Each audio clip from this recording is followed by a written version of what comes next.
انسان فطرتاً حسن پسند ہے، یہ انسان کی طبع ہے، اس کا انکار نہیں کیا جا سکتا۔ جہاں بھی حسن ہوگا انسان ادھر لڑک جائے گا، وہ کاکل داراز میں ہو، وہ لب و رخسار میں ہو، وہ قامت زیبا میں ہو، وہ نرگسی آنکھوں میں ہو، وہ معصوم بچے کی مسکراہٹ میں ہو، اور وہ بوڑھے کے بالوں کی سفیدی میں ہو، وہ دھنک کی شوخی میں ہو، وہ کوس قضا کی رنگینی میں ہو، وہ پپیہے کی آواز میں ہو، وہ بلبل کے لہجے میں ہو، وہ کوئل کی دل فریب صدا میں ہو، وہ جہاں بھی ہوگی تتلی کے پروں میں ہو، قدرت کی سنائی کے رنگ ہوں، جہاں بھی حسن ہوگا دل ادھر لڑک جائے گا۔ یہ انسانی فطرت ہے۔ تو اقبال کہتا ہے جب یہ طے شدہ ہے کہ انسان کا دل حسن کی جانب مائل ہوتا ہے تو پھر آؤ نہ اسے وہاں لے چلیں جہاں حسن بھی پانی بھرتا ہے اور عشق بھی غلامی کرتا ہے، اسے شہنشاہ خوباں کی چوکھٹ پہ لے چلیں۔ اس عنوان سے صرف ایک حدیث آپ کے سامنے عرض کر کے آگے عرض کروں گا۔ کسی زمانے میں ایک غیر مسلم نے اسلام قبول کیا تو اسے پوچھا گیا کہ اسلام کی کس قدر نے تجھے متاثر کیا ہے؟ تو وہ بولا سیرت کا صرف ایک واقعہ میری ہدایت کا سبب بن گیا۔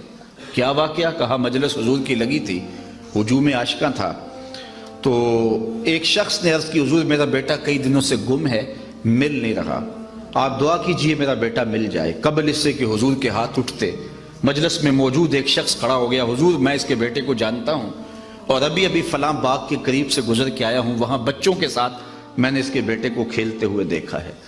جب باپ نے سنا تو اس نے دوڑ لگا دی، حضور نے فرمایا سے بلاؤ۔ بلایا گیا، بہت جلدی ہے؟ جی حضور آپ جانتے ہیں ایک باپ کے جذبات کیا ہے، کئی دنوں سے بچہ بچھڑا ہے، اب خبر ملی ہے تو بہت جلدی اپنی آنکھوں کی پیاس بجھانا چاہتا ہوں۔ ماں الگ تڑپ رہی ہے، کئی دنوں سے اس نے کچھ کھایا نہیں، کچھ پیا نہیں، میں چاہتا ہوں کہ بہت جلد اسے ملوں اور سینے کو قرار ملے۔ فرمایا ضرور جاؤ، میں تجھے روکتا نہیں، روکنے کے لیے بلایا بھی نہیں، لیکن میری ایک بات سنتے جانا کہ جب تم باغ کے کنارے جاؤ اور بچوں کے ساتھ اپنے بچے کو کھیلتا ہوا دیکھ لو تو اسے بیٹا بیٹا کہہ کے آوازیں نہ دینے لگ جانا، اس کا جو نام رکھا ہے اس نام سے پکارنا۔ عرض کی حضور میرا بیٹا ہے، اگر بیٹا کہہ کے پکاروں تو اس میں حرج بھی کیا ہے؟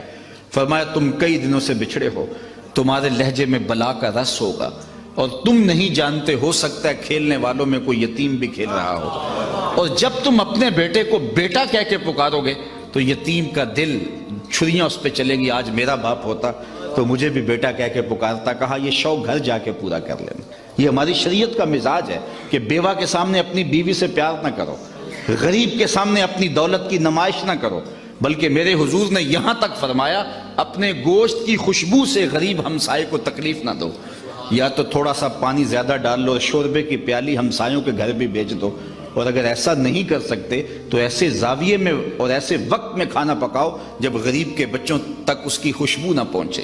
اگر غریب اور مزدور کے بچے ضد کر بیٹھے اور وہ ضد پوری کر نہ سکا تو ان بلکتے ہوئے بچوں کے آنسو کون پوچھے گا؟ وہ کیا کسی نے کہا تھا نا، دوپہر کو سلا دیتی ہے بچوں کو وہ اس ڈر سے، دوپہر کو سلا دیتی ہے بچوں کو وہ اس ڈر سے، گلی میں پھر کھلونے بیچنے والا نہ آ جائے۔ تو حضور کی سیرت جب میرے سامنے رکھی گئی کہ حضور علیہ السلام لوگوں کی نزاکت قلبیہ کا اتنا لحاظ رکھتے ہیں تو مجھے چارہ نہ رہا کہ اس نبی کا غلام بن جاؤں۔